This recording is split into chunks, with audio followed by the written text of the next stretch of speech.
Rebonjour tout le monde, bienvenue à l'épisode 6 de Sauvé en conversation. Je suis Jacques Sauvé, votre animateur. Ceux qui regardent les podcasts sur YouTube, vous savez qu'habituellement j'aime ça aller dehors pour enregistrer mes introductions, mais là il pleut, puis il pleut fort, donc ça ne me tente pas d'aller faire ça à la pluie. Mais bon, on continue et cette fois-ci j'avais le goût de parler avec Éric Parent, le PDG de Eva Technologies. C'est pas quelqu'un que j'ai rencontré en personne. J'ai pas eu la chance de le rencontrer nulle part à date. Ça n'a pas donné. Par contre, comme probablement plusieurs d'entre vous, je le vois souvent interpellé dans les médias, à la télévision, surtout sur TVA, à la radio, cité dans les journaux. Et je trouve toujours ses propos très réfléchis, très calmes, très intelligents. J'avais le goût d'y parler. Alors, je l'ai contacté sur LinkedIn. Il a accepté de faire ça. Puis je suis content parce qu'on a eu une excellente conversation. Je pense que vous allez bien aimer. Alors, venez-vous-en, on s'en va en studio. On va être en conversation avec Éric Parent. Venez-vous-en.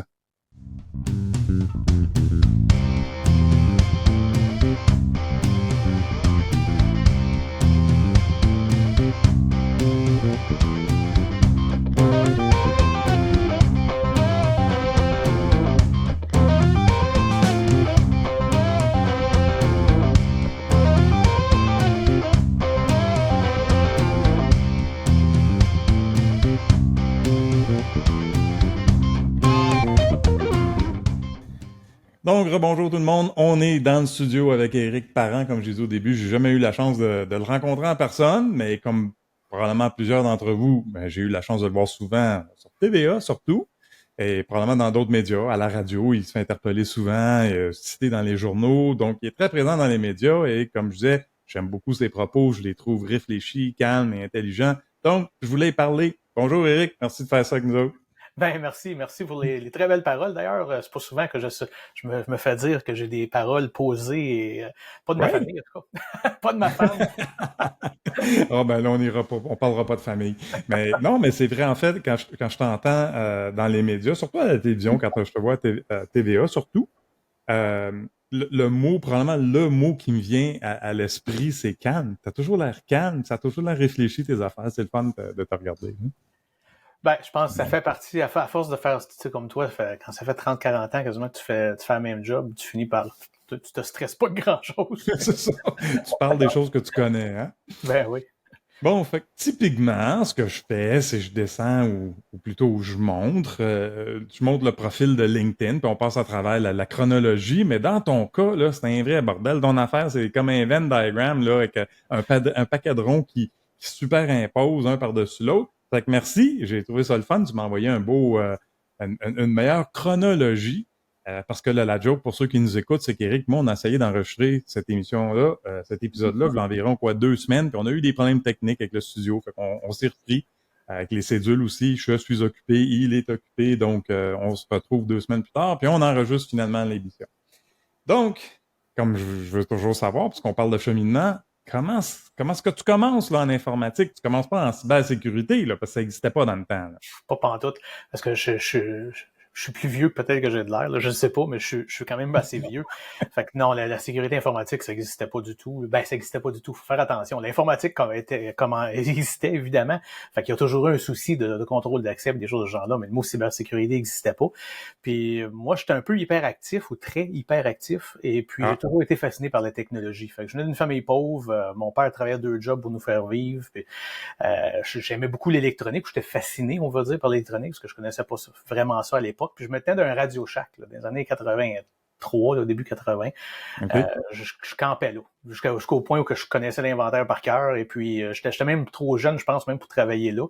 Mais quand la commande arrivait le mercredi, j'ai aidé à déballer parce que je savais où il y avait tous les morceaux. Puis moi, c'était comme mon hangout. Là, fait que là tu sais que tu t'annonces comme un vrai geek en partant. Là. Solide. Hey, je me rappelle encore des numéros de pièces, surtout les batteries de montre, les affaires de même 2309. Puis, je me rappelle des numéros de pièces. Là, tu les as vus tellement de fois que ça occupe de la place dans ta tête qui est complètement inutile.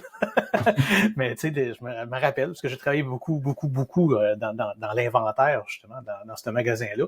Puis graduellement, les clients rentrent, ils ont des questions, puis sans ne pas recevoir, tu deviens rapidement, même si je n'étais pas un employé au début, là, tu deviens le geek du coin qui connaît tout. Fait que quand il y a trop de monde qui attend un comptoir, tu commences à répondre aux questions. Fait qu'éventuellement, je me suis mis à travailler là-dedans, et puis c'est mon approche en réalité que j'ai eu toute ma vie. Moi, c'est à cause que je suis hyperactif. si je comprends, si je lis rapidement entre les lignes, d'ailleurs, je suis peut-être un peu doué pour ça, là, puis ça m'aide beaucoup dans ma job. Je suis pas obligé d'avoir toute l'info pour déjà avoir une méchante bonne idée où qu'on s'en va. Fait que quand je voyais un client qui avait un problème, moi, je répondais, puis puis si tu le sais pas, toi, tasse-toi, moi, je vais te le montrer comment ça marche. Et puis, j'ai transposé ça finalement dans toute ma carrière, évidemment, avec graduellement, avec un peu plus de maturité, parce que c'est pas tout le monde qui aime ça se faire tasser, parce que toi, tu vas aller plus vite, puis tu penses que tu vas le faire meilleur qu'eux autres, là. Dans bien des cas, c'est peut-être le cas, mais c'est quand même, ça prend un certain doigté, disons, pour le faire. Et puis même à ces années-là, à un moment donné, je me suis ramassé en Haïti. J'ai travaillé en Haïti en bénévole dans un dispensaire d'un hôpital. J'étais tout jeune. Voyons donc, ma mère allait faire une mission en Haïti. Et puis j'avais un oncle qui travaillait pour l'ACDI, qui est une association qui fait des projets de même là, dans des pays qui ont besoin d'amour. Et puis ça m'a donné un peu un amour pour Haïti. Je suis retourné plusieurs fois après. J'ai fait des réseaux de communication, toutes sortes d'affaires.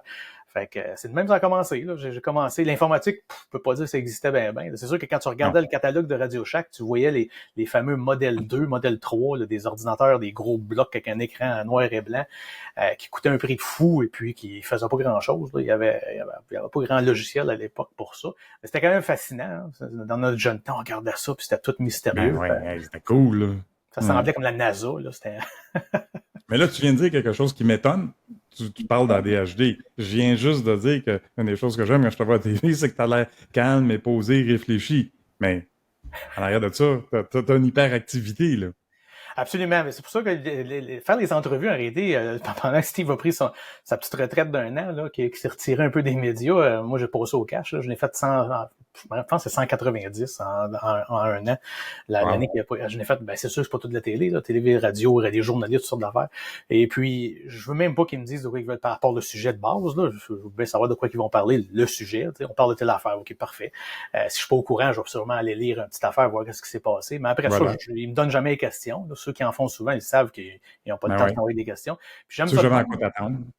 J'aime ça de même parce que t'es pas obligé de te stresser de comment je vais me préparer. Fait que des entrevues de ce genre-là, je l'ai faites sur des coins de table, je l'ai fait en camping, je l'ai fait j'ai ouvert le hatchback de mon char avec Mario Dumont, puis j'ai mis la caméra sur un trépied pendant que j'étais aux États-Unis, il y a des palmiers en arrière, puis tu sais, pas besoin de préparation. Fait que ça te porte peut-être à relaxer parce que il y a pas de stress de performance. Tu arrives là, puis tu dis, bon, OK. Fait que là, tu ralentis ton... C'est sûr que je donne bien des discours aussi, là. Fait que je suis habitué de ralentir mon débit, de laisser des pauses, Fait que c'est un peu comme moi, une des choses que je me suis aperçu très rapidement quand Steve a commencé à me référer à ces entrevues-là, puis faire ça, que le temps passe vite en titi quand tu fais ça, hein? Hey, t'as pas le temps d'expliquer rien, là. Ah non. Puis aussi, ils vont couper, parce que des fois, je réécoute les enregistrements, puis ils ont enlevé le bout important. Puis là, tu dis, je vais avoir l'air d'un hostie d'épée.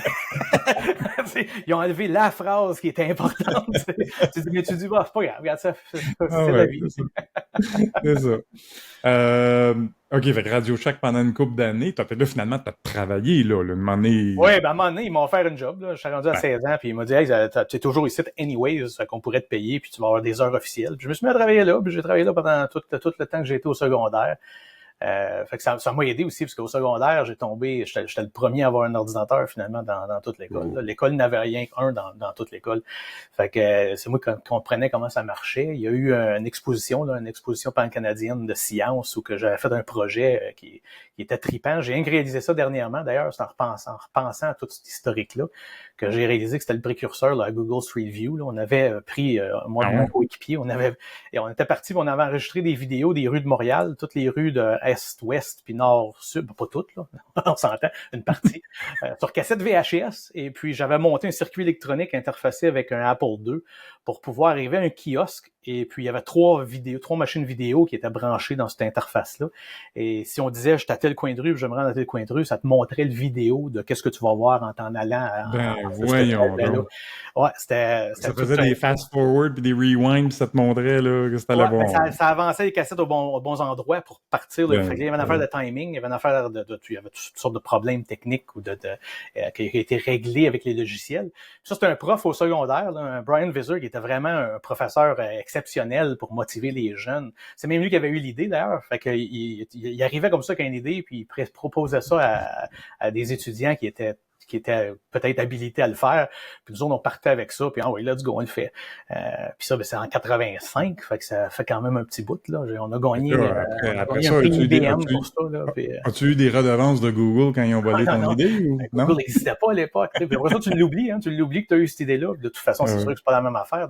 Ça prend du random access, là. Ça prend quelque chose pour faire qu'est-ce que Google fait, là. Tandis qu'avec des cassettes VHS, c'est impressionnant pareil à cette époque-là. C'était quand même, c'était des bonnes années, je pense, pour faire ce genre de projet-là. Puis j'ai eu une couple de profs comme ça, tu sais, des fois, il faut penser de remercier ceux qui nous ont vraiment aidés. Comme ce prof-là était exceptionnel. Il y avait un autre, monsieur Rennie, qui m'a sauvé mon année, parce que moi, j'étais vraiment, étant ADHD, puis toujours le nez dans mes affaires, moi, j'étudiais pas. Fait qu'à un moment donné, il s'en est aperçu, il dit, hey, ça va mal ton affaire, toi, là, tu vas couler. Fait que, il m'a pris en main, puis il m'a patché le bobo, là, il m'a aidé à finaliser les connaissances qui me manquaient en chimie et en mathématiques, que j'étais vraiment en retard. Puis il y a un autre, monsieur Roberts, puis c'était même pas un cours de ce genre-là, c'était un cours de mécanique. Mais tu t'en rappelles du prof, parce qu'il t'a tellement mis en place une façon de respecter les gens et de travailler en équipe, là, que tu te rappelles de ces noms-là. Il y en a pas beaucoup, là, sur les, je sais pas, 50, 60 profs que j'ai eu dans ma vie. Il y en a quelques-uns comme ça, tu te rappelles. Mais c'est quand même bien, je trouve. Ça laisse un bon petit sentiment, là, quand tu te rappelles de ces profs-là. Tu dis, c'est vrai que ce prof-là était exceptionnel. Oui, puis c'est vrai ce que tu dis dans toute notre carrière, je vais dire, de scolaire, de primaire à secondaire, peut-être même à cégep, peut-être un peu moins après le cégep, là, c'est trop éphémère, là, comme tu sais, c'est juste des sessions. Mais c'est vrai, je pense que la moyenne, c'est à peu près ça, 2-3 profs que tu vas vraiment te rappeler. Là, moi, j'avais Madame Badji en secondaire 5, 4 et 5, qui enseignait l'histoire. Je me souviendrai tout le temps. Ouais, l'histoire, tu sais, au secondaire 4, là, je pense que c'est encore comme ça, mais c'est l'histoire canadienne, là, tu sais. Puis à cet âge-là, à cet âge-là, tu t'en foutu, là, tu sais, ces affaires-là. Mais je vais toujours me souvenir la première journée qu'elle est rentrée dans la classe, puis elle a dit, moi, je vais vous faire réaliser que tous les jours, vous vivez l'histoire. Puis je peux te dire que je me suis toujours rappelé de ça, puis la journée que j'ai vraiment pensé à elle, là, que j'ai compris ce qu'elle a dit, là, ben, c'est le 11 septembre 2001. Oh boy. J'ai dit, tu sais, quand ça s'est arrivé, là, je dis, wow, mes enfants puis leurs enfants vont lire à propos de cette journée-là, tu sais. Puis je me souviens, elle est décédée, il y a peut-être une dizaine d'années, là, puis quand j'ai eu les nouvelles, j'ai pleuré, là. Elle était vraiment, elle nous a amené loin à comprendre le contexte de l'histoire. Puis après ça, je n'ai eu une autre, Céline Crête. Elle, je pense qu'elle est encore parmi nous, je sais pas où elle était invisible sur Internet. Elle est un prof de français que j'ai eu pendant 3 ans. Et je réalise aujourd'hui que peut-être le respect que j'ai pour la langue française, puis la bonne utilisation du français, puis je fais beaucoup d'efforts, c'est à cause d'elle. Tu sais, puis encore là, à cet âge-là, t'es trop fatigante, là, avec leur mot de vocabulaire, puis... C'est drôle, tu dis ça. Moi, j'ai eu une madame Nadeau, parce que moi, j'ai été à l'école anglaise, moi. J'ai jamais mis pied dans une école francophone, puis évidemment, ça a été pénible après, parce qu'après ça, tu te ramasses, tu dis, hey, je travaille au Québec, moi, là, faudrait bien que je sois capable de conjuguer un verbe. Mais j'avais une madame Nadeau, qui était un de nos profs, qu'elle aussi, elle dit, tu vois, mon petit maudit, tu vas apprendre un verbe cette année. Il y a au moins un verbe que j'étais capable de conjuguer. Mais c'est là, quand on est jeune, on l'apprécie pas. Je peux te dire que moi, le français, j'en avais rien à foutre là, quand j'étais plus jeune. Puis graduellement, c'est sûr que je suis pas encore très bon, là, veux pas, là, mais quand moi je vois les erreurs, par exemple, quand je suis en train de lire le texte d'un gouvernement ou de quelque chose d'officiel d'une ville, puis que je vois des erreurs, que si moi, l'anglais, je vois les erreurs, ben là, je viens insulter. Je dis là, il y a un problème de l'autre côté. Tu un peu de respect pour la langue française. Ah, c'est drôle, ça, je savais pas, tu viens de me dire ça, puis c'était une autre affaire qu'on a en commun, parce que moi aussi, toutes mes études de la maternelle jusqu'au cégep, j'ai fait tout ça en anglais. Puis j'ai trouvé ça, j'en ai parlé, je pense, dans un podcast ou peut-être avec Patrick.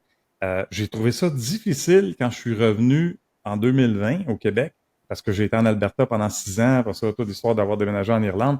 Puis je parlais tout le temps en anglais, là, je travaillais en anglais. Puis quand je suis revenu, là, j'ai commencé sur le podcast, hey, j'en arrachais, là, je cherchais mes mots.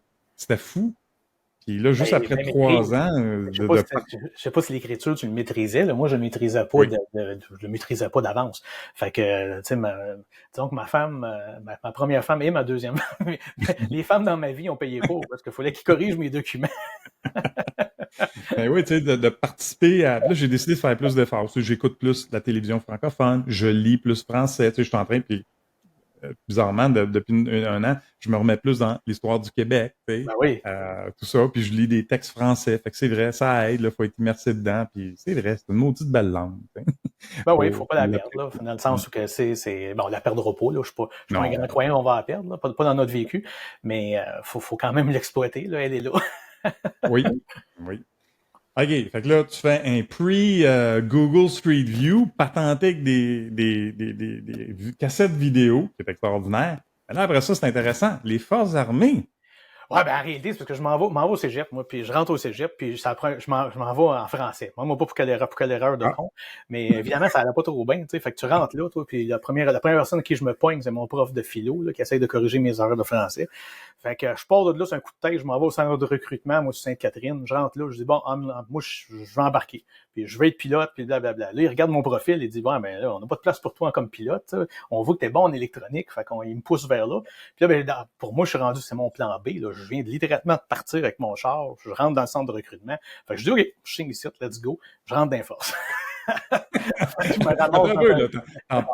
T'es encore avec tes parents, là? T'en as-tu parlé aux parents ou tu veux juste dire... pas parlé, je suis arrivé, j'avais 18 ans, là, fait que je suis arrivé chez nous ce soir-là, puis j'ai dit, bon, ben, je viens de régler le problème du cégep, là, j'y retourne plus, puis je viens de rentrer dans les forces, puis ils vont me former, eux autres, je vais avoir tout ce blablabla, puis je pars à tel temps.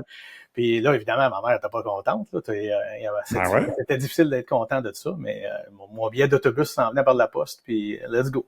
J'ai pris éventuellement, ils sont venus me mener à Berry-de-Montigny, prendre l'autobus, aller à Ottawa, prendre l'avion, aller à Greenwood, aller à Cornwallis, faire mon entraînement de base en Nouvelle-Écosse en anglais. J'étais déjà bilingue. Fait que j'étais pas obligé d'apprendre. J'ai pas perdu 6 mois à faire un language course, là, parce que dans les forces armées, tout le monde est bilingue. Fait que si t'es pas bilingue, tu vas l'être, au minimum. Là. Ils vont t'envoyer suivre une des 2 autres langues. Fait que si tu parles pas anglais, ils vont t'envoyer à Kingston. Si tu parles pas français, ils vont t'envoyer à Saint-Jean-sur-Richelieu. Ah, comme ça devrait l'être partout, honnêtement, au Canada. Là, oui, ça réglerait tellement de problèmes politiques. On arrêterait de se regarder de travers, puis tout le monde parlerait français en plus, et anglais, fait qu'il n'aurait pas de problème. Là, de toute façon, moi, honnêtement, le fait que mes parents m'ont forcé finalement à aller à l'école en anglais, quasiment toute ma carrière repose là-dessus. J'étais le premier dans toutes sortes d'affaires parce que moi, tout de suite, l'anglais, j'avais pas de problème avec ça. Là. Mon père était chauffeur d'autobus. Il m'amenait quand il faisait des voyages parce qu'il faisait deux jobs justement pour faire vivre la famille. Fait que des fois, il prenait des charters pour aller mener du monde, qui va aller les magasiner à Plattsburgh. Puis lui, il parlait pas anglais. Là. Fait qu'il m'amenait avec lui. Là. J'étais haut de même, là, puis il m'amenait avec lui. C'est moi qui traduisais aux douanes. C'était ma prochaine question. Ils t'ont mis à l'école anglaise. Pourquoi? Parce qu'ils étaient anglophones eux autres, mais là, tu viens de dire non. Non, c'est qu'il avait vécu, on vient de Shawinigan. Fait qu'à Shawinigan, il y avait beaucoup d'anglophones qui étaient très successful, là, qui avaient un bon succès. Mais c'était un peu parce que c'est eux qui arrivaient là quasiment pour coloniser la région avec les centrales hydroélectriques, là, Shawinigan Water and Power, toutes ces choses-là. Okay. La Belgo qui faisait des textiles, je pense, des Shawinigan Chemicals qui faisait toutes sortes de produits chimiques. C'était tous des anglophones qui étaient là. Fait que là, les francophones qui allumaient, là, ils disaient, regarde, il y a un futur à savoir parler anglais pour dealer avec cette gang-là qui s'en vient ici d'exploiter notre territoire. Fait qu'il avait fait la demande à l'époque, c'était sur le bord de la ligne, là, où tu n'as plus le droit d'envoyer tes enfants à l'école anglaise. Fait que mon père est décédé avec le papier dans son portefeuille, là, comme quoi il avait eu la permission de m'envoyer à l'école en anglais. Fait que c'est sûr que pour ma carrière, génial. Après ça, ben, pour apprendre à écrire le français, les écoles anglophones ne sont pas très bons pour ça. D'apprendre le français? Ben, pas la mienne, en tout cas. Moi, j'étais... non, écoute, moi, c'est ça que je te dis, j'ai été chanceux avec Mme Grade, là, parce que j'étais au cégep, j'étais au secondaire en anglais à Laval. Puis, écoute, j'avais bien des amis qui étaient à l'école francophone, puis on les calait en français, là.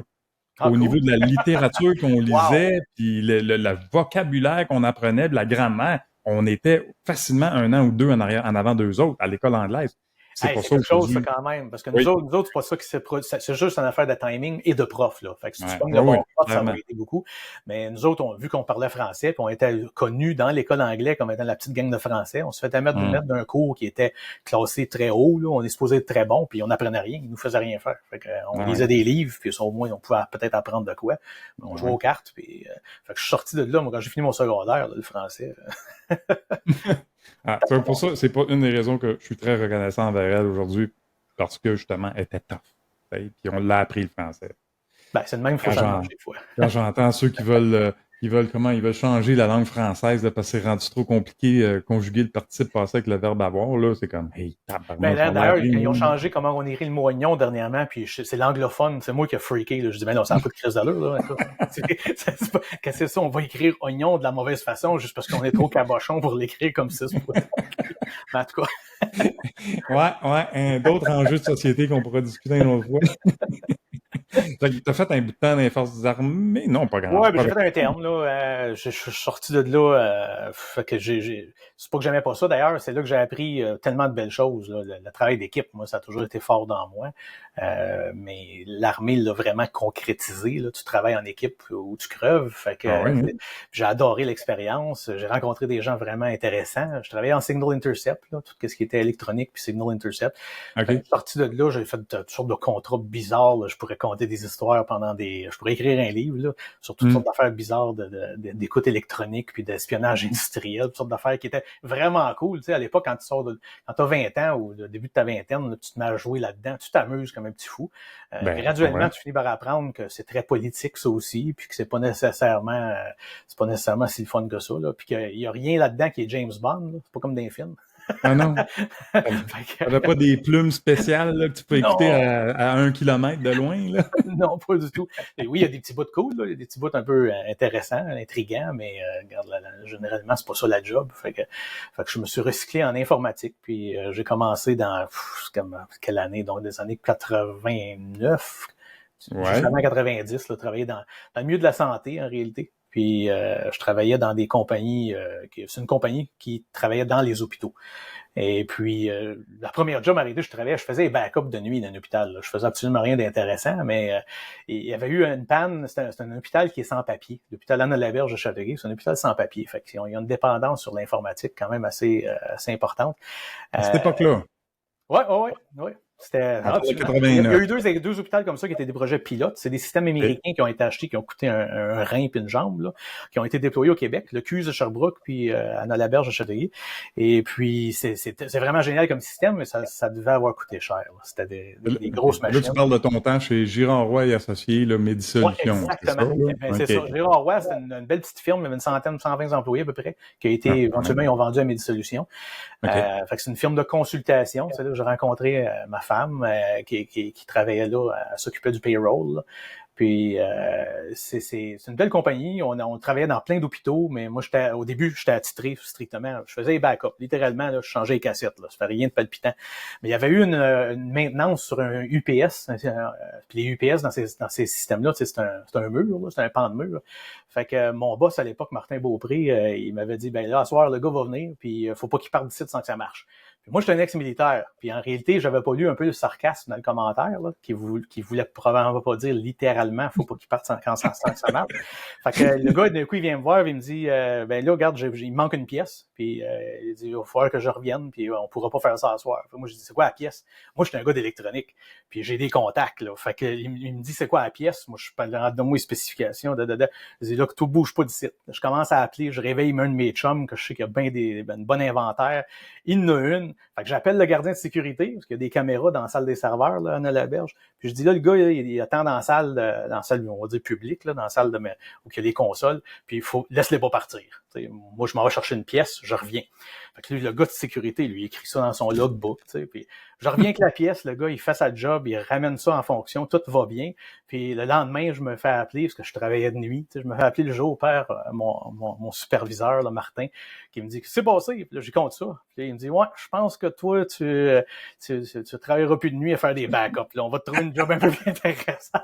Lui, il avait trouvé que tu avais pris ça un peu trop littéralement, là. Ben, j'avais pris ça, il a dit, t'as l'air, parce que j'ai dit, je me suis débrouillé, moi, j'ai trouvé ta pièce, tu m'avais dit Ouais. que ça marche. Fait qu'à 9h le matin, quand c'était le temps, là, l'hôpital était revenu en fonction comme on était prévu. C'est ça que ça disait sur le papier. Ben, c'est ça qui s'est passé. Fait que ils ont concrétisé ma carrière avec Gérard Roy Associés, qui, là, je suis devenu, quasiment du jour au lendemain, je suis devenu l'expert Novell, l'expert Microsoft. Oh! Il y en avait pas vraiment à l'époque, tu connais ça, Novell, hein? Fait que, Là, comme on dit, you're tugging at my heartstrings, là. Hein? Ouais. Ben, le premier mandat qu'il m'avait donné, c'est ils me disent tu vas aller faire du Network 4 à l'hôpital du Haut-Richelieu. Fait que moi, je connaissais pas ça, là. C'était nouveau pour moi. Fait que je m'en vais acheter un livre, là, dans le temps que c'était encore la mode, tu sais. J'avais une semaine avant l'entrevue. Fait que je pogne le livre là, de Network 4, je passe ça d'un mur à mur, puis j'ai jamais touché, mais je catch vite. Fait que j'ai assez de vocabulaire, disons, pour survivre à une entrevue. Je m'en vais à l'entrevue, j'arrive là, je me dis, ouais, ben ici, c'est du Network 3, puis on a un programme de migration, on a un projet de migration, on veut migrer tous nos serveurs dans du 4. Là, je suis comme, shit, j'ai pas lu le bon livre, tu sais. Fait que je suis revu à l'entrevue avec Daniel Guy, c'est un charmant monsieur qu'on est devenu évidemment ben chum, où il me posait des questions. Puis j'adore ces questions-là aussi, parce que à un moment donné, ça devient philosophique. Tu sais, mais il pose une question technique que t'es pas capable de répondre. Moi, ça me stresse pas, ça. Je dis, mais regarde, ma job, moi, c'est de la trouver la réponse. Fait que toi, t'es mon boss. Fait que moi, c'est pas toi que je vais aller voir pour poser des questions. Là. Je vais me débrouiller. Tu sais. Fait que quand tu prends une approche comme ça, ben, tu scores des points. Fait que du jour au lendemain, ben là, j'ai été faire toutes les certifications de NetWare, puis il y avait un gros débat dans le milieu de la santé, comme dans tous les milieux, entre on devrait-tu prendre d'aller vers du Microsoft? Microsoft commençait à faire une percée à cette époque-là, ou rester avec du NetWare. Puis NetWare, pas pour être méchant contre Microsoft, là, mais les serveurs NetWare, il n'y a rien de plus solide, là. C'est un règle, tu sais. Puis la documentation aussi, c'était faite par des Mormons, des religieux, là, ça fout. C'est pas le côté technique que tu fais nouvelle, c'est le côté marketing puis intégration avec d'autres produits. Microsoft a intégré avec tout, puis Novell a traîné de la patte à ce niveau-là. Mais fait que là, tu as appris à faire des migrations de binary services à NDS. Exact. Puis non seulement ça, l'hôpital de Jean Talon avait un cluster. C'est le seul dans les hôpitaux qui avait un cluster. Fait que, du jour au lendemain, veut pas, tu deviens celui qui est reconnu, qui connaît ça. Tu es le seul finalement dans la compagnie qui se débrouille bien avec ça. J'avais cherché le CNE, le MCSE de Microsoft. Fait que là, j'avais le droit, la raison pour laquelle j'avais fait les deux, je les ai fait back-à-back. Là. Dans quelques mois, j'avais fait les deux certifications. J'avais comme 6 examens chaque. Et puis, c'était pour avoir une opinion. Parce que le monde en consultation dit, ben, c'est sûr que tu vas dire NetWare. Ben non, j'ai les deux certifications, je connais les deux. Fait que dépendant c'est quoi ton besoin, je vais te dire quel qui est le mieux. Et puis, fait que ça aussi, ça a beaucoup évolué ma carrière avec ces outils-là, finalement, qui étaient très populaires à l'époque. Là, je veux pas te décourager, Eric, là, mais tu sais qu'il y a probablement des jeunes qui nous écoutent qui disent de quoi ils parlent? Ils parlent, c'est quoi ça? Oui, c'est une nouvelle? GroupWise, ça existe encore, je pense. Zenword. De quoi ils parlent, ces vieux-là? Les vieux boomers. J'ai inventé un serveur justement pour Gérard Roy qui faisait le mail. La compagnie n'avait pas de mail, n'avait pas d'email. Fait qu'on avait embarqué avec une compagnie qui s'appelait Connect MMIC à Montréal. On avait rentré une ligne c'était pas du DSL, c'était quoi donc c'était comme une T1 fractionnée, là, je me rappelle plus de l'acronyme. Fait qu'on avait rentré un lien comme ça, puis le server NetWare avec GroupWise, puis toutes ces affaires-là, on avait monté des emails. Mais il y avait, je pense, un gig de RAM dans le serveur. Fait que quand tu montais les services, il fallait que tu les montes dans le bon ordre, parce qu'il prenait plus de RAM au début, puis après ça, il réduisait un peu son footprint. Regarde, c'était une époque vraiment intéressante, où tu poussais les limites. Aujourd'hui, tu fais juste acheter du RAM, puis à cette époque-là. Je me souviens de la journée en 94, quand l'annonce est descendue que Novell avait acheté WordPerfect et qui incluait la GroupWise. Ça s'appelait pas comme ça. Ça s'appelait WordPerfect Office. Puis les autres, ils ont renommé ça à GroupWise. Mais je me souviens de cette annonce-là, puis c'était comme wow, c'était big, là, ça. Hey, WordPerfect, c'était gros, là. Puis moi, j'avais fait des choses bien avant ça. Écoute, un mandat que j'avais eu un été de temps, c'était au ministère des Forêts à Québec. Je prenais le train à toutes les semaines. Je pense que le dimanche soir, je montais, puis je revenais le jeudi soir. Puis je travaillais là, sur un système de courriel. Il y avait CC-Mail de Lotus. Puis là, je montais des gateways CC-Mail parce qu'il n'y avait pas d'Internet, puis il n'y avait pas de réseau privé à ce moment-là. Fait que c'était avec des modems. Fait que là, j'avais un genre de boîte, un ordi. Puis il y avait un modem dessus, puis un CC-Mail gateway. Puis là, il appelait toutes les autres CC-Mail gateway aux heures pour voir s'il y avait des courriels à échanger, tu sais, imagine. Là. C'est drôle, c'est ça, je n'ai pas parlé, mais quand je suis radioamateur, j'étais radioamateur depuis jeune date, c'est ça qui m'a amené à faire des mandats en Haïti pour faire des liens de communication entre les religieuses qui s'installaient à différents endroits, tu sais, gars naïfs, cap-haïtiens, tout ça.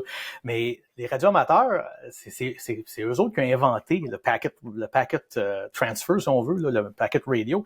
Il y a des modems, pareil comme les modems que tu viens de mentionner, mais tu pouvais brancher sur de la radio. Puis tu t'en servais comme babillard électronique. Là. Tu pouvais envoyer un message des lettres d'appel d'une personne aux lettres d'appel d'une autre personne. Puis ça trouvait un lien. Fait que ça transmettait ça d'un node à l'autre, d'un modem à l'autre, jusqu'à temps qu'un jour ça se rende. Fait que ça passait pas nécessairement par le même chemin toutes les fois. Puis c'était vraiment le précurseur de ce qu'on a aujourd'hui, là, de l'Internet, parce que à l'époque, l'Internet n'existait même pas, là, tu sais, dans les années 80, il n'y avait pas d'Internet. Pas aux consommateurs comme aujourd'hui, non? Aux militaires et dans les universités aux États-Unis, oui, ça commence à développer, là, mais pas... Pas consommateur. Pas du tout. 96, Logicnet. OK, là, ça, tu commences. Puis ça, c'est l'histoire, je pense, moi, je dis c'est l'histoire d'Éric Parent, c'est Logicnet et Eva Technologies. Ça, c'était le précurseur d'Eva, si je comprends bien. Oui, exactement. Fait que Logicnet arrêté, c'est ma femme à l'époque qui m'a fortement suggéré de me lancer en affaires, d'incorporer et puis de travailler finalement pour moi-même au lieu de toujours travailler comme employé. Puis ça m'emmenait des mandats, des plein de contrats vraiment intéressants. Tu sais, j'ai commencé avec Cognicase à l'époque. Tu sais, Cognicase, c'est une compagnie. Ça me fait rire, ça, parce que je suis rendu bien chum avec Ronald Brisebois. Mais à l'époque, mes cousins m'avaient dit, quand je me suis ramassé chez Cognicase, mes cousins qui sont tous plus vieux que moi, m'ont dit, Ronald Brisebois, très bon visionnaire, mais très difficile à travailler pour. Fait que tant qu'il te connaît pas, tu sais, tout va être correct. Puis du coup, mon téléphone sonne. C'est l'adjointe de Ronald Brisebois qui me dit, Normand Théberge puis Normand Théberge, c'est le bras droit de Ronald. Ils ont appris apparemment que t'es pilote, puis ils aimeraient ça aller faire un tour d'avion. Là, tu dis, Chris, il me semble, la mission était simple. Moi, j'étais supposé de rester ici, de faire ma job, puis de me faire déranger, puis il n'est pas supposé de me connaître. Mais du jour au lendemain, je me suis mis évidemment à le connaître beaucoup. J'ai montré comment piloter un peu, puis toutes sortes de choses de ce genre-là. Mais ça m'a mené dans des mandats vraiment intéressants. J'ai travaillé Banque nationale. C'est là que j'ai appris à faire la gestion de risque, finalement. Gestion de risque informatique. Là, je travaillais avec des gens comme Stanley Ratajczak, José Navarro, Laurent Frère, puis plus spécifiquement, par exemple, il y avait une dame, Sylvie Labine. Sylvie Labine, c'était la gestionnaire de tout ça.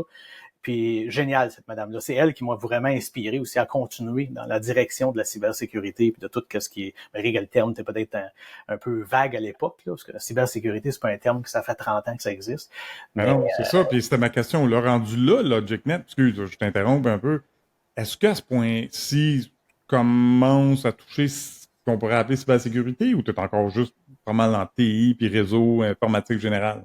Non, rendu là, c'est de la sécurité, parce que qu'est-ce qui s'est passé quand j'ai fondé ça, en réalité, c'est qu'il commençait à avoir des réels besoins de faire des revues de contrôle d'accès. Puis il y a plein de termes aujourd'hui qu'on utilise pour ça, mais à l'époque, c'était vraiment banal. C'est comme, on s'est aperçu que Huguette, ça fait 5 fois qu'elle change de rôle dans l'entreprise, puis on n'y a jamais enlevé des droits, fait que là, elle a le droit à tout. Fait que ces scénarios-là qui existent encore aujourd'hui, mais ils existaient dans les années 80, il a toujours existé finalement. Ça persiste.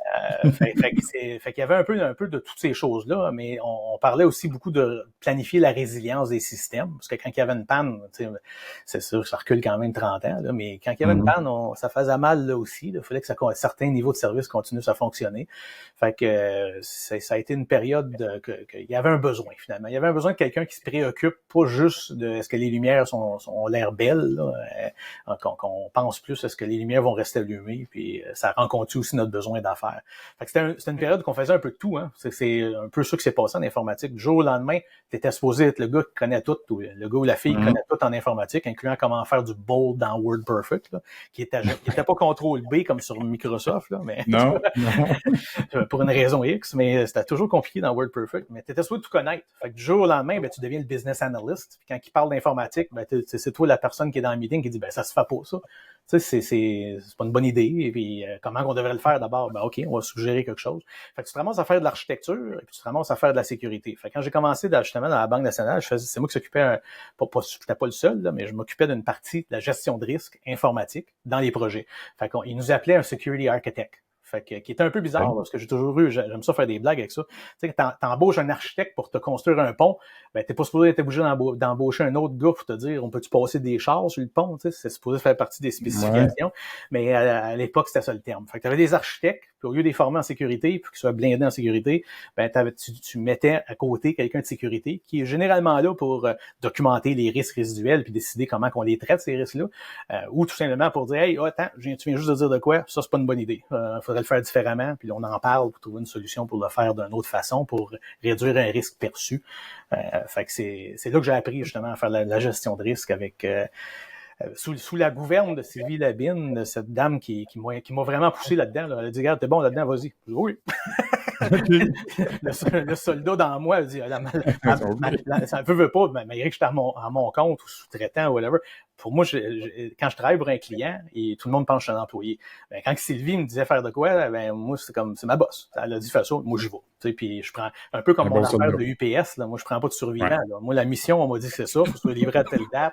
Fait que, puis ça m'a très bien servi, là. Fait que, ouais. Ça a été d'avoir une rigueur, hein, d'être méticuleux dans ce qu'on fait, là, je pense que c'est important. Là, Bon, oui, d'avoir un certain, je veux dire, c'est mon père, ça, qui m'a montré ça.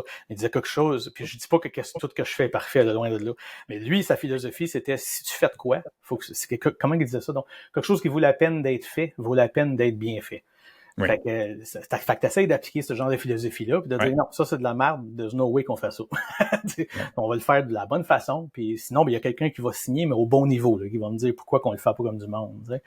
Oui. Une autre phrase que j'ai appris dans les dernières années, là, quasiment 10 ans, là, 10-15 ans, mais on va retourner en anglais juste 2 secondes, mais how you do anything is how you do everything. Et ça, j'avais toujours aimé ça, là, cette phrase-là. Ben, ça devient ta réputation aussi. Fait que je veux pas. Oui. C'est sûr que ça, c'est faut être philosophe, là. Moi, quand je rencontre des clients, c'est du speed dating en réalité, parce que j'ai pas d'équipe de vente, ça me tente pas vraiment d'entretenir ce genre de choses-là. Fait que je me dis, moi, j'ai une philosophie de comment qu'on devrait traiter tout l'aspect de sécurité.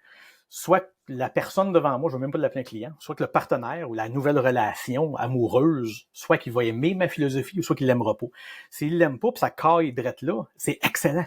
Parce qu'il n'y a rien de pire que commencer d'une relation 3 mois plus tard, parce que je n'ai eu des contrats de même. Là. J'ai eu un contrat, je n'aimerais pas la compagnie, mais une compagnie de fidélisation, où c'était la pire merde que j'ai vue, je pense, ou une des pires merdes que j'ai vues dans ma carrière. Là, où il y avait des brèches à répétition, ils voulaient rien déclarer, ils cachaient tout, puis ils payaient des firmes pour faire des rapports pour dire qu'il n'y avait aucune évidence qu'il y avait des données clients qui avaient été volées, malgré qu'il y avait tant de terabytes qui étaient partis vers la Russie. Puis c'est à peu près ça, le temps de terabytes, c'est ça qu'il y avait sur le serveur, là, tu sais, fait que tu vois le style. Fait que les autres, éventuellement, je les ai dit poliment, j'ai envoyé un email, j'ai dit, on m'a fait ton mandat, votre éthique, votre morale n'est pas alignée avec la mienne, puis je veux plus faire affaire avec vous autres. Fait que ça nous a mis quand même dans une position où ça fait des mois que tu travailles, ou c'est quasiment 1 an qu'on était là, on était en équipe de 4-5.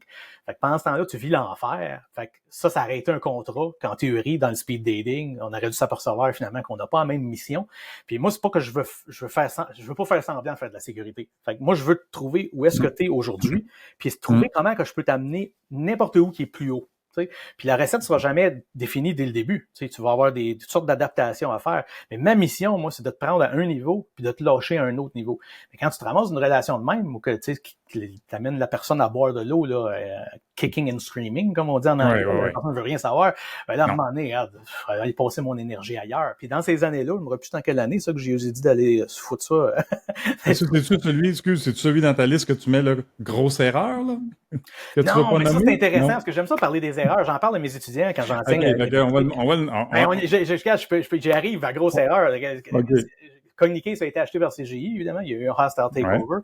Puis je me ramasse comme architecte. Je faisais tout là, au groupe Pajon. C'était moi l'architecte. C'était moi qui faisais les analyses de sécurité. C'est moi, je faisais un paquet d'affaires parce qu'il y avait qui. On répète là, je pense pas. Tu l'as dit vite, au groupe Page Jaune. Là, c'est ça, groupe Page Jaune. Okay. Puis c'est une belle place, groupe Page Jaune. Là. Mais il y a quand même comme bien des entreprises, surtout sur les entreprises qui sont dans le marketing, il y a certaines affaires un peu bizarres qui se passent dans ces entreprises-là.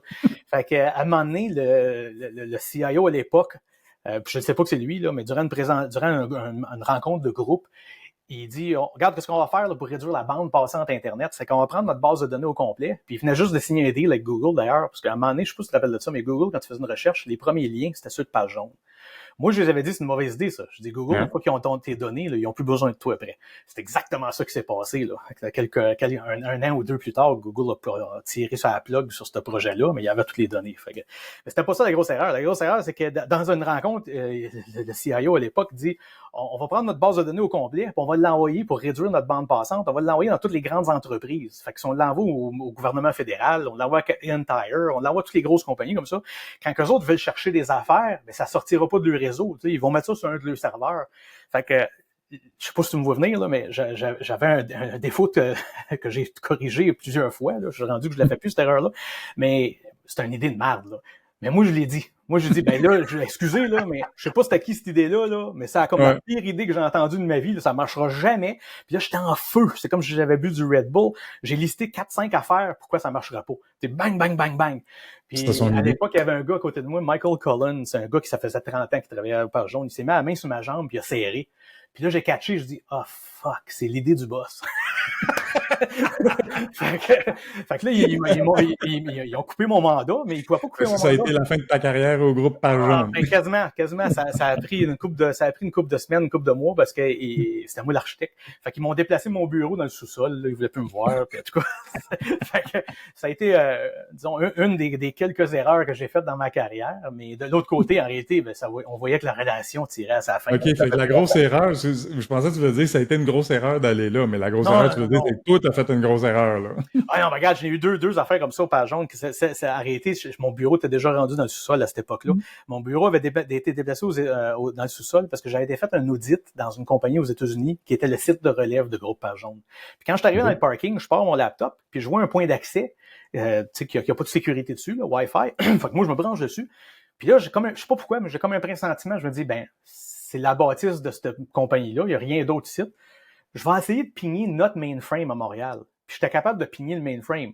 Fait que là, moi, j'appelle à Montréal, je dis, hey, l'audit, je vais pas commencer encore, je suis dans le parking, ça va mal en maudit. Fait que là, ça a brassé, parce que tout le monde, tu sais, l'affaire bizarre que je disais dans les compagnies de marketing, là, tout le monde couche avec tout le monde, là, puis je pense que c'est littéralement le cas, là. Il y a toutes sortes de inbreeding, là, c'est consanguin au bout.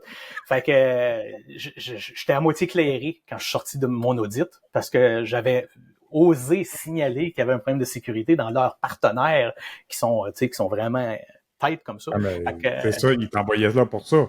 Oh oui, je sais, mais mes boss à mon niveau, mais tout le monde était bien content, mais une couche plus haut, disons, c'était politique. Puis là, quand la politique se mêle, ça donne toujours des résultats de même. Fait que là, ça, c'était la première erreur. L'autre grosse erreur, c'était de dire sans le réaliser, dire à mon boss dire au CIO de l'entreprise que son idée, c'est une idée de merde. Mais c'était une idée de merde. Fait que là, qu'est-ce que mes étudiants savent, puis les employés ou les gens qui travaillent avec moi, au lieu de dire ça, c'est de la merde, moi, je dis toujours à cette heure, je vois une opportunité d'optimisation. Fait que ça, c'est la joke, parce que là, tout le monde qui m'entendait, oh wow, excellente opportunité d'optimisation, ils savent que je viens de dire c'est de la crise de merde. En autre mot, t'es devenu politically correct. Ben oui, on n'a pas le choix pour suivre le temps, parce qu'apparemment, les gens, ils ont des sentiments, tu sais. T'as plié. Ah, boy. Fait que chez Communiqué CGI, c'est ça, je travaillais avec René Verger, puis je me rappelle pas tous les noms. René Verger, c'est un chic type, là. C'est un expert en cybersécurité, mais c'est aussi un avocat. Fait que c'est sûr que tu peux avoir des discussions vraiment à un autre niveau avec quelqu'un qui est aussi un avocat. Il est habitué de s'ostiner. Ouais, c'est pour ça que j'aime des personnages qui sont pas politically correct. J'avais bien aimé la série House, tu sais, le docteur. Ah, ben oui. J'adore. Écoute, plus direct que ça, tu meurs. Puis j'ai bien aimé, dans la dernière année, je sais pas si tu as regardé ça, une série extraordinaire, Ted Lasso. Ah non, je vais l'écrire. Oui, regarde ça sur Apple TV, là. Ted Lasso, c'est juste 3 saisons, elle vient de finir, là, quelques semaines, là, puis j'ai déjà des withdrawals, là, puis un paquet de monde que je connais qui écoutait ça, là. C'était tellement une belle série. Puis en plus, c'est sorti durant la pandémie. Puis très brièvement, là, c'est un coach de football américain qui se fait engager par un club de foot européen à Londres pour coacher une équipe de foot, de soccer, tu sais. Oui. Puis c'est toute son approche. Mais il y a un joueur là-dedans qui devient assistant coach, là, Roy Kent, puis pareil, là. Tu sais, c'est comme... Il y a pas de tolérance pour de la bullshit, de la niaiserie, là. Il cause de spade, là, comme on dit, tu sais. Puis on dirait, je sais pas toi, là, mais le plus je vieillis, là, moins ça me tente d'être politically correct. Regarde, si t'es cave, moi le dire, tu sais, c'est... Ben, regarde, moi, j'ai toujours... puis je le dis vraiment souvent, là, mais je dis, regarde, ces 3 personnes-là sont incompétents. On va arrêter 2 secondes. Le mot incompétent, c'est pas supposé être une insulte.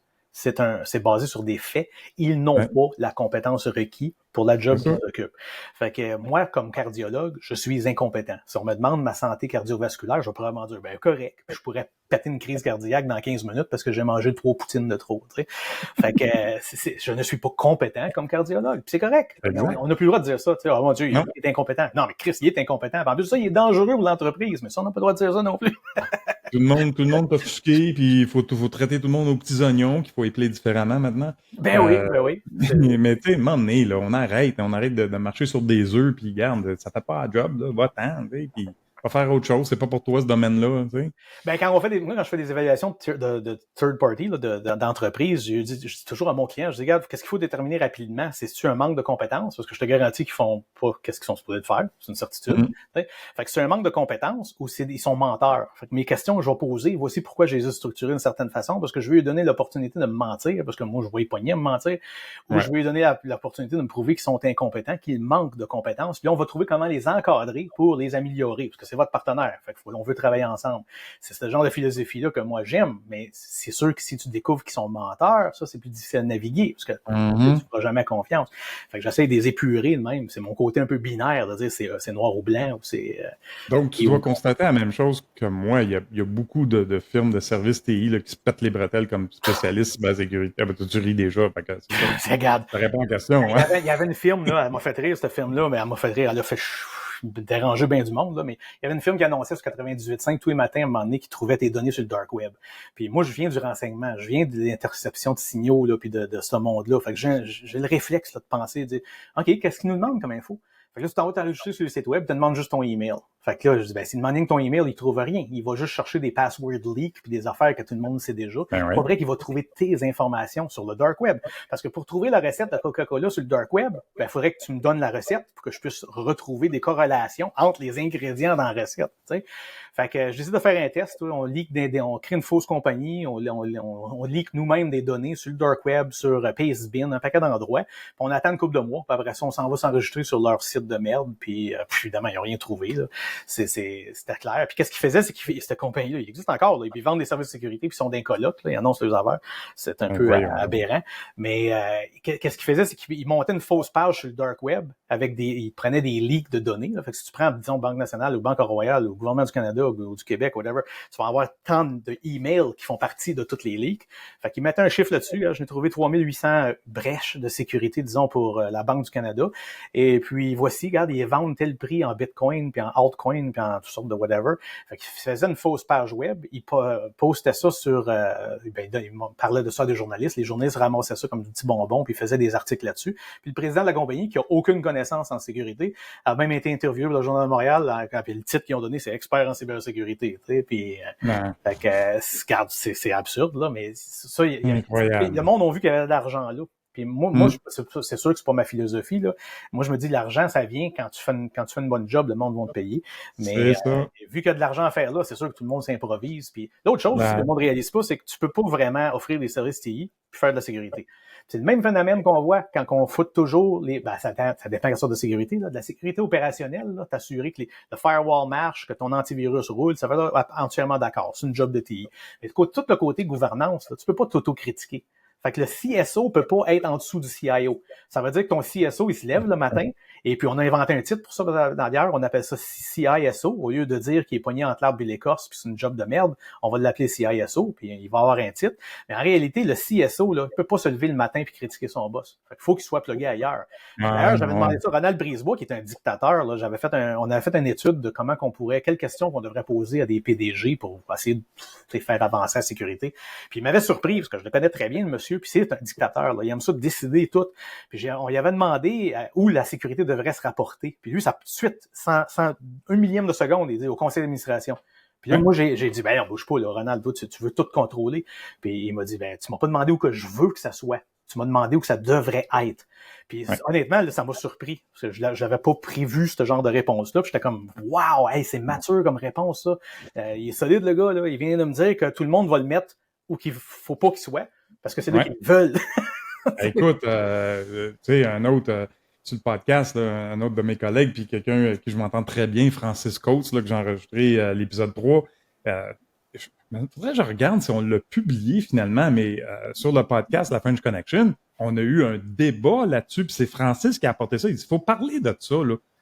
Il devrait se rapporter où? Puis on était pas mal tous d'accord. Le CISO se rapporte au CEO et au conseil d'administration. Là. Ça devrait pas être au CIO. C'est comme tu dis, tu vas-tu aller critiquer ton boss qu'il fait mal sa job? Tu sais, tu l'as fait au page jaune, tu regardes ce que ça a donné, tu t'es ramassé dans le sol. Ouais, mais je le méritais, là, parce que j'avais utilisé des termes un peu plus brutals. J'avais pas tort. L'idée ne marchera jamais, puis c'était pas une bonne idée, tu sais, mais c'est sûr que, en tout cas, t'as raison, ça devrait pas être là, puis tout le monde le sait, c'est juste que personne ne le fait, tu sais. C'est ça.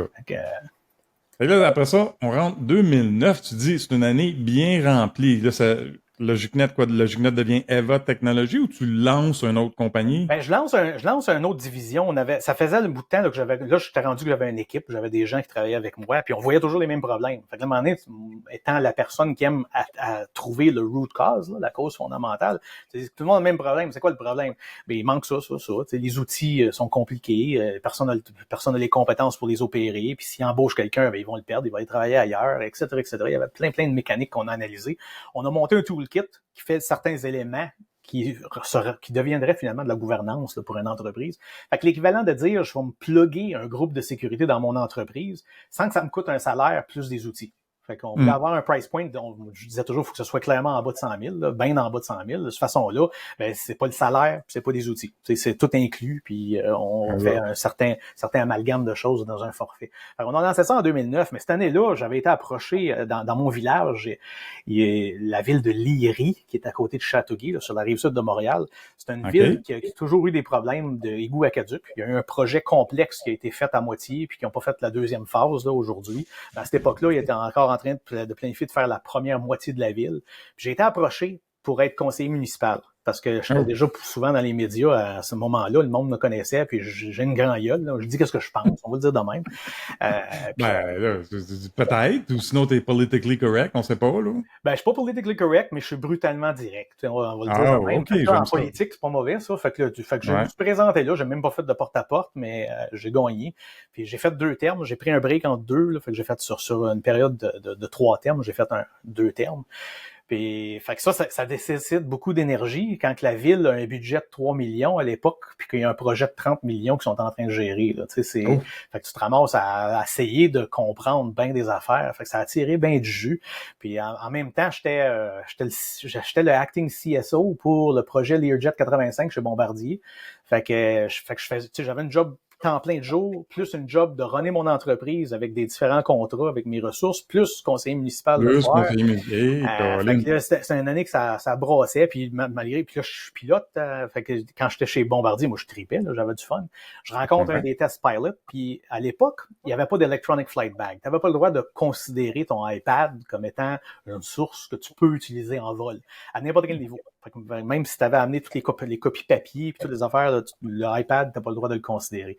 Fait que je croise un des tests pilots, puis il m'explique que quand ils font les vols pour tester les avions, puis même après qu'ils ont vendus, parce qu'ils vont aller tester les avions qui ont déjà vendus, il y a une sorte de cédule qui suivent là, que je comprends pas, que j'ai jamais posé de questions, mais chez Bombardier, ils ont comme 170 pilotes de tests. Là. Fait que ça veut dire qu'ils travaillent beaucoup, ces gens-là.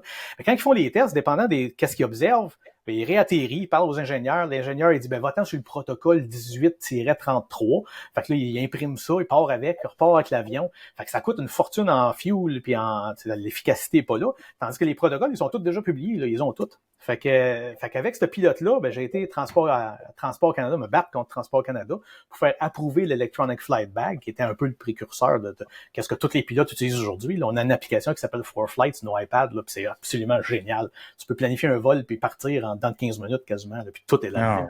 Même ton flight plan va être fait. Puis, ça le transmet à Navcan, puis... Ah oui, ça fait tout à cette heure. C'est génial. Ça te récolte tout un package, la météo, les notam pour les avis là, pour les pilotes, que les affaires sont fermées. Tout ça.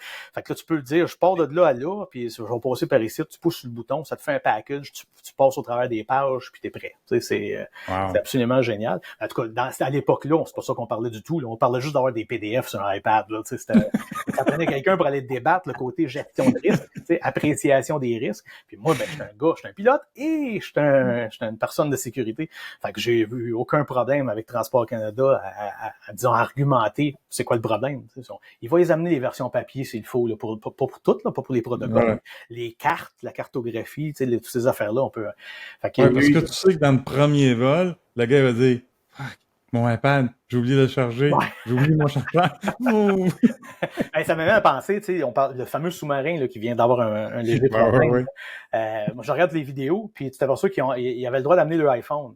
Puis là, tu dis, regarde, ça, c'est une mauvaise gestion de risque parce que tu es dans un cylindre que les gens t'ont scellé de l'extérieur. Ça veut dire que tu peux pas ouvrir une porte.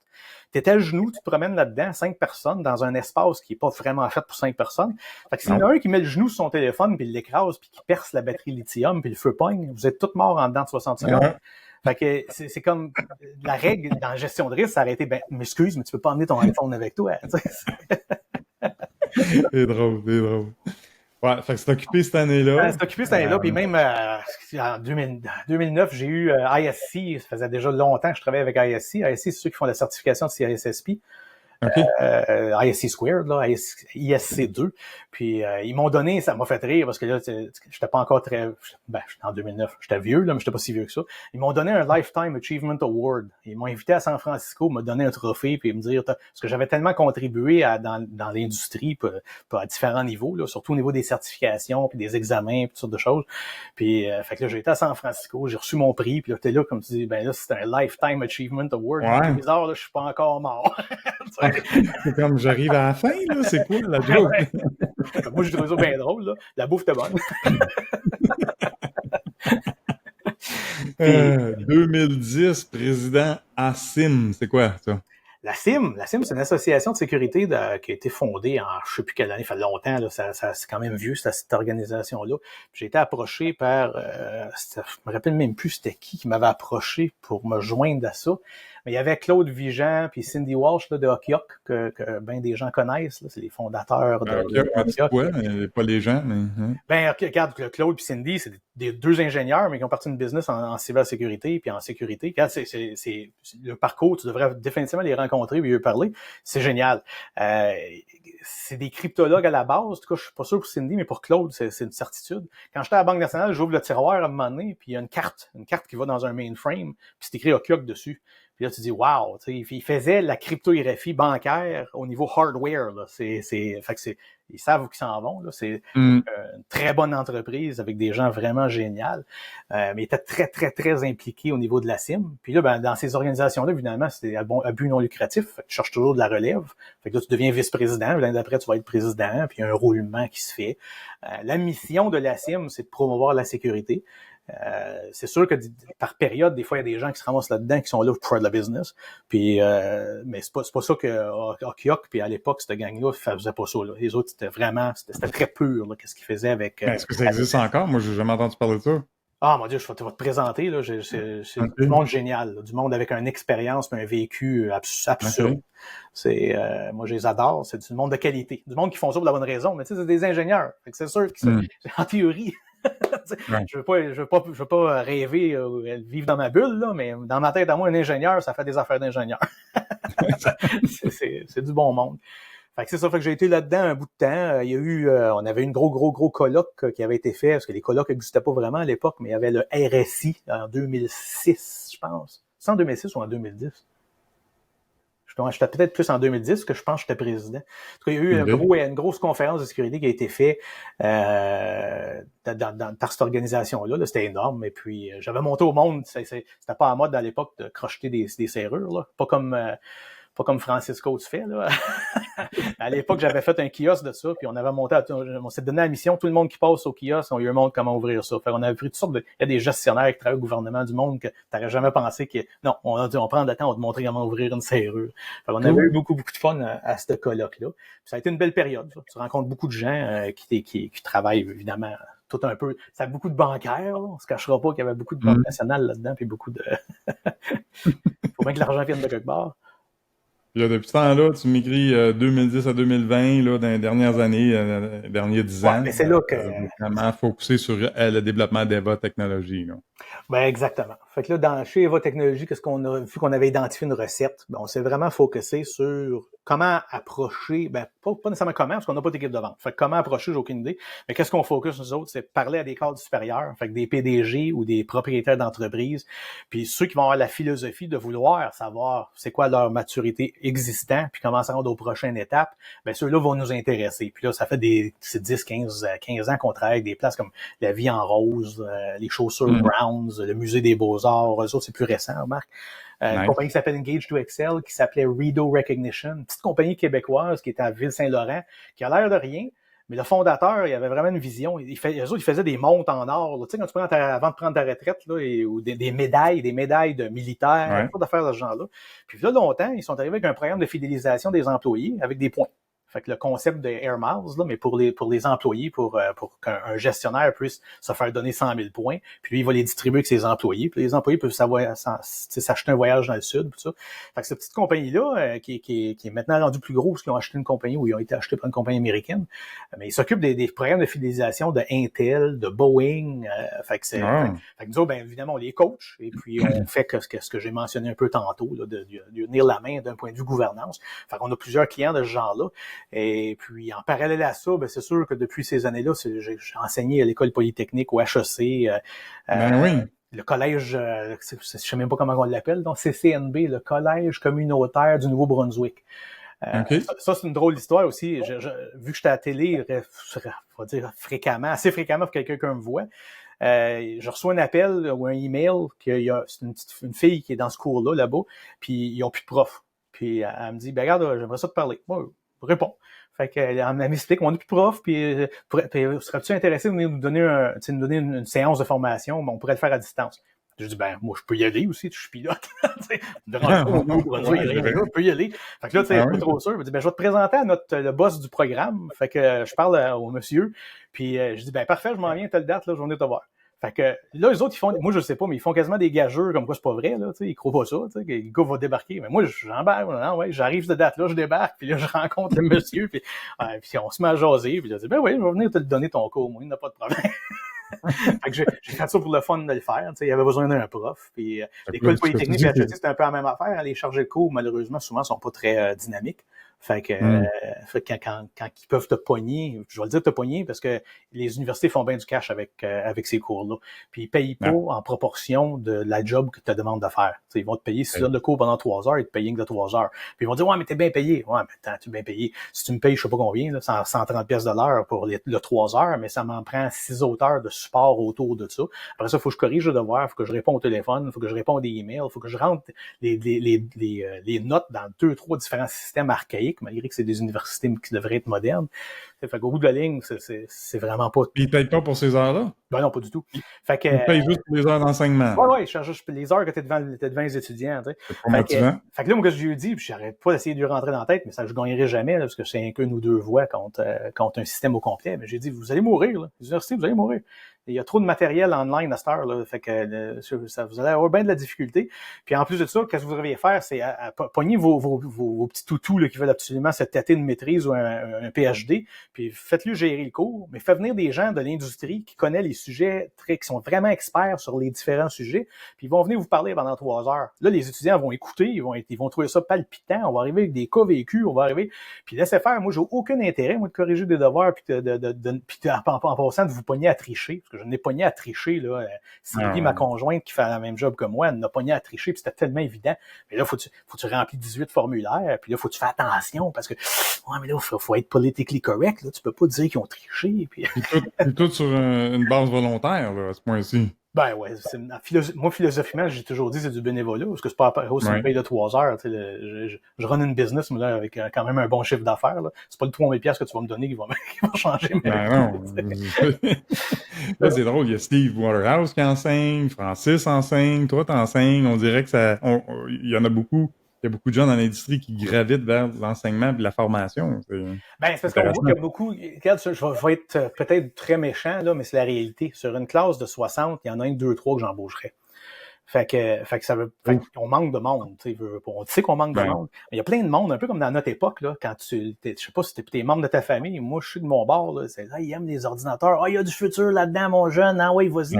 Ben, ça va m'en faire, je pense, qu'il se produit que la cybersécurité, c'est sûr qu'il y a un futur là, mais ça veut pas dire que t'es fait pour ça. Puis si tu t'en vas suivre le cours pis t'écoutes pas, ben, c'est sûr que tu seras pas fait pour ça, tu sais. Fait que, c'est quand même large, hein. L'informatique, comme je disais tantôt, le monde pense que t'es supposé savoir comment tout marche. Wow! C'est comme quand tu fais un test d'intrusion, là. Je dis, bouge pas, là. Moi, je l'ai dit ouvertement. Je dis, je suis pas un gars de test web, là. Oui, je suis pas un imbécile, là, je catch, mais c'est pas moi qu'il faut qu'il ait fait un test. j'ai pas les compétences. C'est ça, c'est ça. On revient à ce que tu disais plus tôt, hein. Oui, il y a un futur là-dedans, mais si on est compétent. Hein? Ben, c'est ça. Moi, je vais lire le descriptif, je vais comprendre le niveau de risque, je vais t'expliquer quel tu devrais faire en premier. Ça, il n'y a pas de problème. Mais faire les tests, j'ai pas les compétences, puis pas en tout. Fait qu'il faut que tu t'agrémentes de gens autour de toi qui ont ces compétences-là. Fait que dans ces classes-là, tu te ramasses. Fait que oui, on manque de monde. Puis c'est pour ça qu'il y a bien des gens qui veulent enseigner. On veut redonner. Ça semble tellement facile. Si tu mets 60 personnes qui sont motivées puis qui veulent apprendre, je vais en sortir 60 qui sont pas mal compétents. Le problème, c'est pas ça qui se passe. Là. Ils sont là pour les 3 maudits crédits, puis ils veulent juste arriver à la fin. Puis toutes les questions, c'est toujours, ben là, qu'est-ce qu'il va y avoir dans l'examen? Ah ben, c'est mon premier cours, là. Peux-tu calmer tes nerfs 2 minutes, là? Il y a 12 cours, là. Le premier cours, qu'est-ce qu'il va y avoir dans l'examen? Tu manges une claque. J'ai aucune idée ce qu'il va y avoir dans l'examen. On va voir qu'est-ce que tu as compris avant. Fait que c'est ça. Fait que c'est pour ça qu'il y en a beaucoup d'entre nous qui aimeraient bien ça redonner puis enseigner, mais ça va peut-être se faire dans un modèle privé au lieu de se faire dans un modèle universitaire, parce que c'est très difficile de travailler avec les universités. Fait qu'après ça, ben en 2015, c'est là que j'ai eu quelque chose qui a changé ma vie. J'ai eu un client qui m'a approché, c'est un collègue arrêté qui m'a présenté un client que je voulais pas. Fait que une compagnie qui s'appelle Sonepar Canada. Et puis, je voulais pas parce que c'est tellement gros. On me dit que c'est une compagnie de 3 milliards au Canada, 34 milliards globalement. Wow. Puis moi, ça revenait à mon affaire de compagnie sur la bourse, là, ou comme la grosse entreprise de fidélisation. Ouais, c'est ça, juste pour expliquer, parce que ben, on n'a pas couvert ça, mais toi, tu as comme une politique chez Ava que tu veux pas vraiment des ligues des compagnies qui sont sur la bourse. Ben, parce qu'ils sont, je suis pas pour être méchant, mais c'est sûr qu'ils vont être remplis de gens qui vont être avantagés de mentir. C'est mon podcast, je te dis, t'es pas obligé d'être politically correct. Go. Ben, j'essaie d'être poli, mais sur la bourse, tu vas avoir des gens qui sont là pour eux. Ils pensent à leur nombril, puis ils s'en foutent de l'entreprise. Puis d'ailleurs, je pense que je t'en avais mentionné quand on s'est parlé l'autre fois, moi, je sais quasiment le paragraphe dans le Code civil du Québec qui dit que quand quelqu'un te paye faire de quoi, ta première responsabilité, c'est de t'assurer son bien-être à lui ou à elle. T'sais? Fait que mais c'est pour ça qu'il se passe pas à tout, là, on est loin de là. Fait que les entreprises qui sont sur la bourse, ben, ils sont bourrés de monde qui sont là pour du court terme, puis ils s'en foutent. Fait que les entreprises sur la bourse, pour moi, je commence avec un X, à moins que ce soit toi qui m'appelle. Si Patrick m'appelle, Steve m'appelle, il est en train de faire un mandat de merde dans un...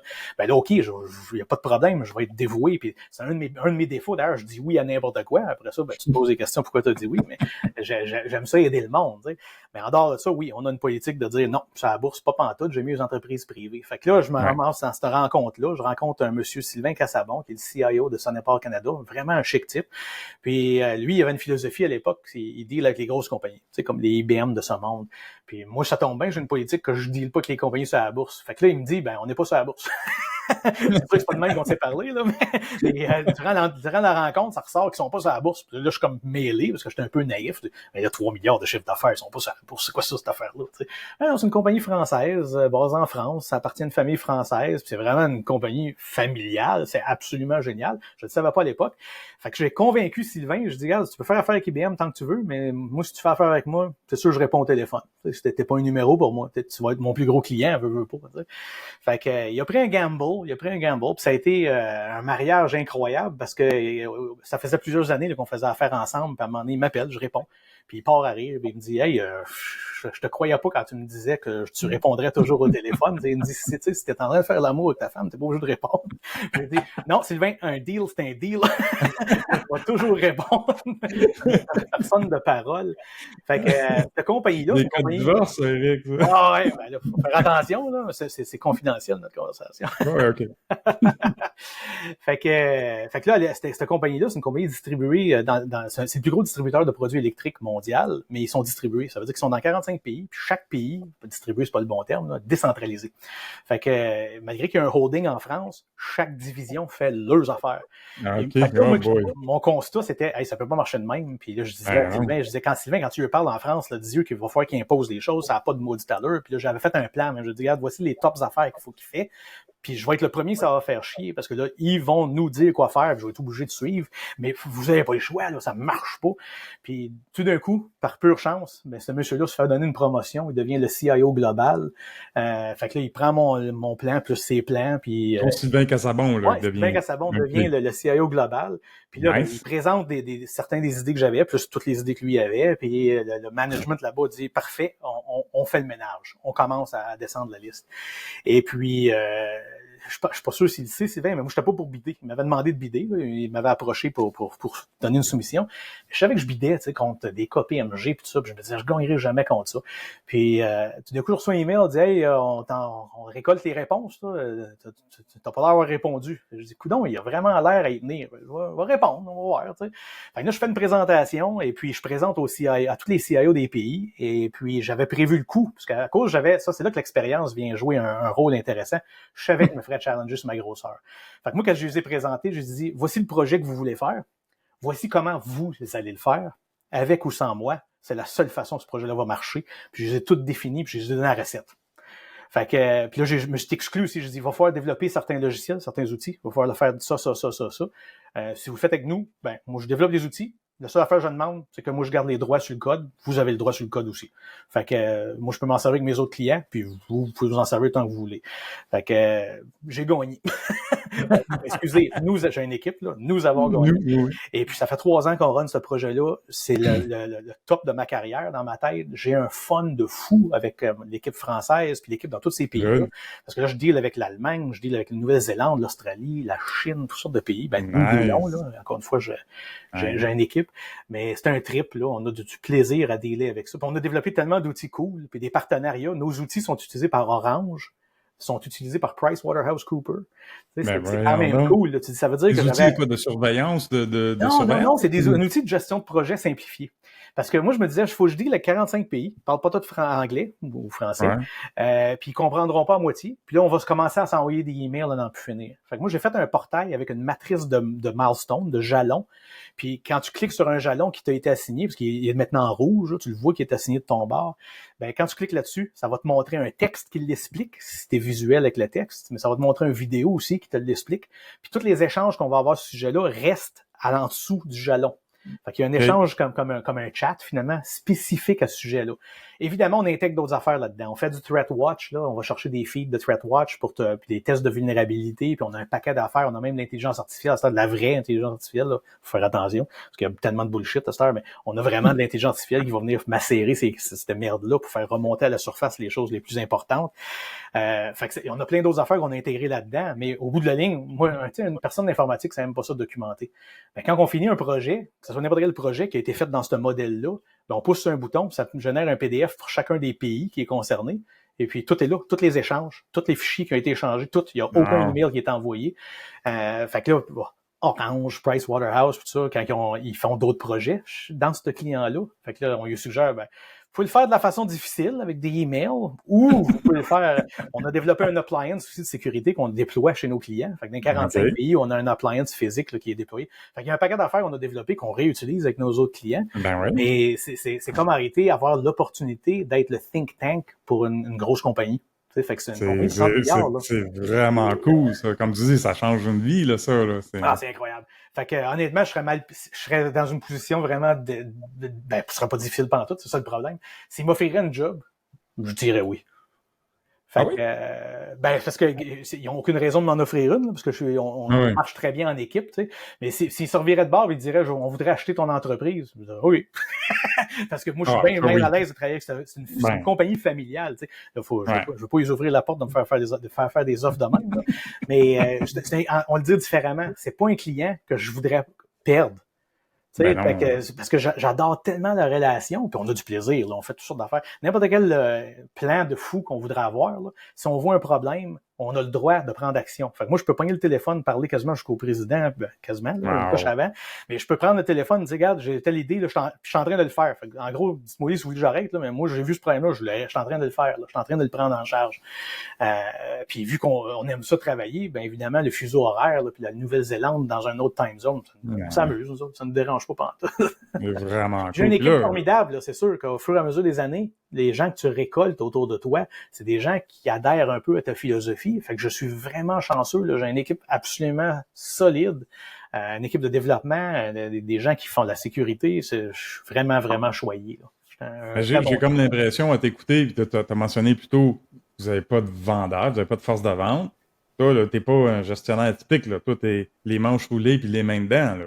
Oui, mais ça, c'est un des problèmes en réalité. Parce que je suis en train de faire. Souvent, je parle à des gens. Il y a des gens qui voudraient me faire une acquisition, tout ça. Puis je suis pas intéressé, là, parce que moi, c'est un lifestyle business en réalité. Ici, j'ai carte blanche. Si on décide ensemble, j'aime ça décider ensemble en passant, je suis pas un dictateur du tout. Fait que, mais si on décide qu'on voudrait aller à gauche ou à droite, ben oui, let's go, tu sais, on y va. Mais, fait que tandis que si t'appartiens à quelqu'un d'autre, même une partie, ben là, faut que tu demandes permission à maman ou à papa. Moi, ça m'intéresse pas. Fait que j'aime beaucoup le côté lifestyle, qu'on décide qu'est-ce qu'on fait, puis on fait aussi qu'est-ce que notre cœur nous dit qui est la bonne chose à faire quand on veut aider un client ou accompagner un client. Fait que ça nous donne, le modèle, je l'aime là, pour l'instant. Ouais, c'est un peu l'avantage d'être à son compte. Hein. Tu fais ce que tu crois est la bonne chose là, pour ton client puis pour toi aussi. Là. Fait que, j'aime bien ça. Là. Ouais.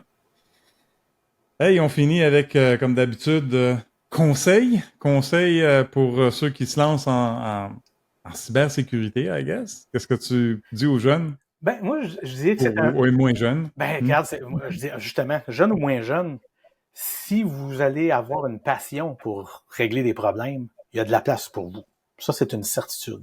Et puis, c'est un peu con à dire, là, mais il y a un livre qu'on peut lire, le Sean Harris CISSP Prep Guide. C'est un livre qui nous prépare pour l'examen CISSP, mais on n'a rien à foutre de ce bout-là. Ça couvre, puis idéalement, un des plus vieux livres. Parce que ISC, pour changer le modèle d'affaires, ont décidé de mélanger les domaines. Puis les livres qui avaient 10 domaines dedans, c'était très bien défini. Il y avait un domaine pour la sécurité physique. Il y avait un domaine pour l'architecture. Il y avait tout le monde en informatique devrait être imposé d'avoir au moins lu quelque chose qui équivaut à ça pour que tout le monde commence au même niveau. Que quand on parle d'un gicleur, ben c'est quoi ça un gicleur? Je connais pas ça.